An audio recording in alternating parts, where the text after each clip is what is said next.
Cerca de 6 millones de toneladas son transportadas diariamente por tren en Estados Unidos, pero muchos trabajadores ferroviarios nunca logran saber lo que transportan. Al igual que en otros medios de transporte, el contenedor hermético de acero ha revolucionado las zonas de carga ferroviarias. Los trabajadores del Centro Intermodal de Transferencia de Contenedores Eagle Marine, que se enlaza con el puerto de Los Ángeles Long Beach, recibe 2 o más trenes al día. Cada uno puede transportar 200 contenedores, así que en este centro se cargan y descargan hasta 2.000 contenedores por semana. Quizás los contenedores de acero sean algo nuevo, pero las mercancías han sido transportadas en trenes casi desde que el primero de ellos se puso en marcha. Alrededor de 1830 o 1831 se crearon los primeros vagones de carga y se realizaron pruebas con diferentes modelos.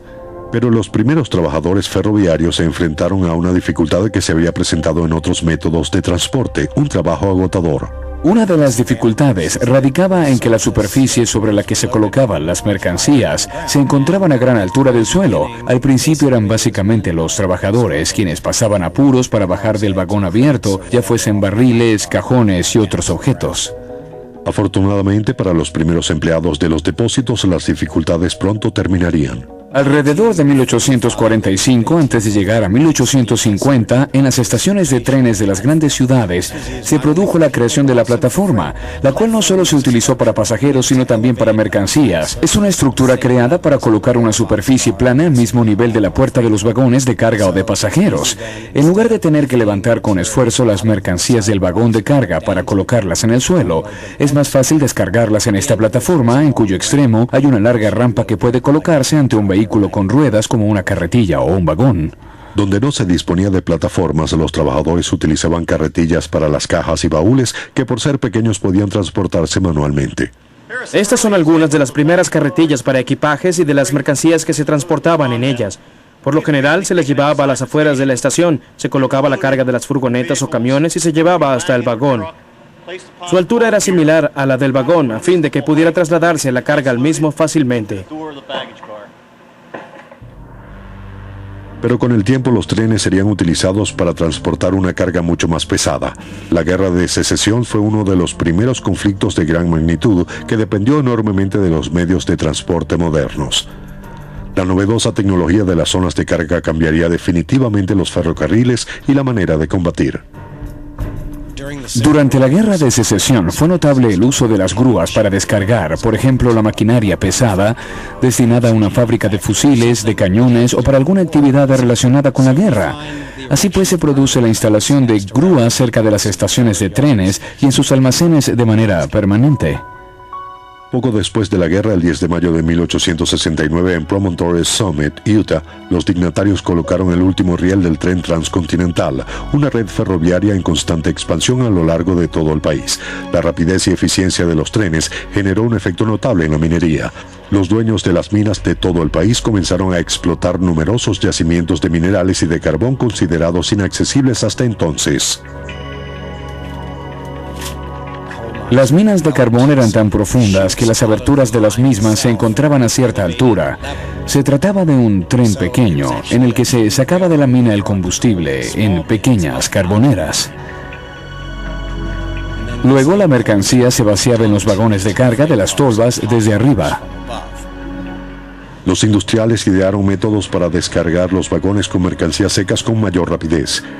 En esta filmación de fines del siglo XIX aparecen obreros introduciendo un vagón con carbón en un enorme tambor giratorio, el cual da vueltas al vagón para vaciarlo. Pero finalmente los diseñadores de vagones prefirieron las fuerzas de la física en lugar de la compleja maquinaria. Este es un vagón de acero convencional con una tolva abierta. Principalmente transportaba carbón, pero también transportaba mineral de hierro. También podía adaptarse para transportar astillas de madera y arena. Este vagón se abría colocando una barra de Jackson en estos agujeros.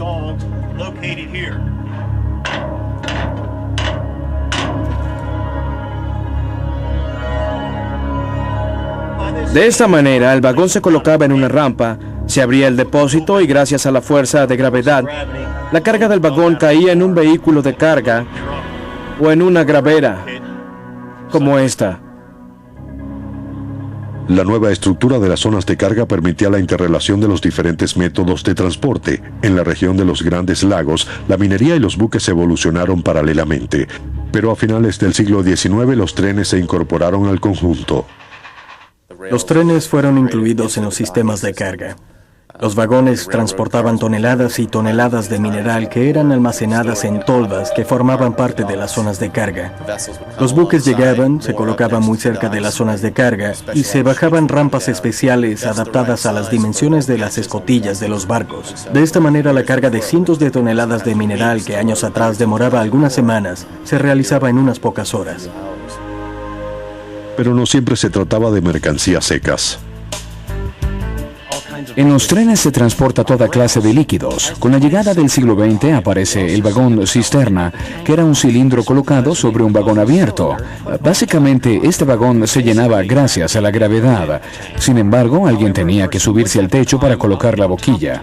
Si se observa un vagón cisterna moderno, se apreciará una serie de escaleras y plataformas para que el personal pueda subirse y abrir y cerrar los sifones, colocar las boquillas y asegurarse de que los líquidos penetraran sin gotear.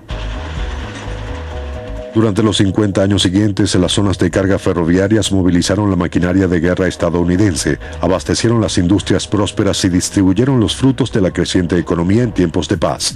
Pero en los años 60, gracias a su mayor versatilidad, los camiones se convirtieron en los principales vehículos para el transporte por tierra. Los trenes fueron relegados.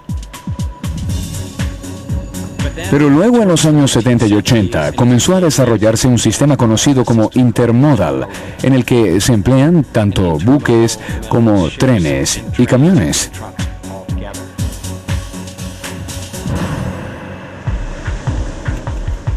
El sistema intermodal permitió que los trenes continuaran siendo parte del transporte terrestre. Hoy en día existen vagones de trenes especiales para diferentes usos. El carbón constituye alrededor del 50% del total de mercancías transportadas por tren, así que ambas industrias trabajan muy estrechamente. Llenados mediante correas transportadoras, estos enormes silos son en realidad depósitos de carbón. Al llegar el tren, toneladas de carbón se arrojan rápidamente en los vagones vacíos. Por las vías se desplazan vagones abiertos, vagones múltiples, transportadores especiales de acero en espiral, de autos y por supuesto vagones con contenedores, cada uno con especificaciones de carga y descarga diferentes. Con aproximadamente 40% de las mercancías transportadas por tren en Estados Unidos, los depósitos ferroviarios continúan siendo las zonas de carga más concurridas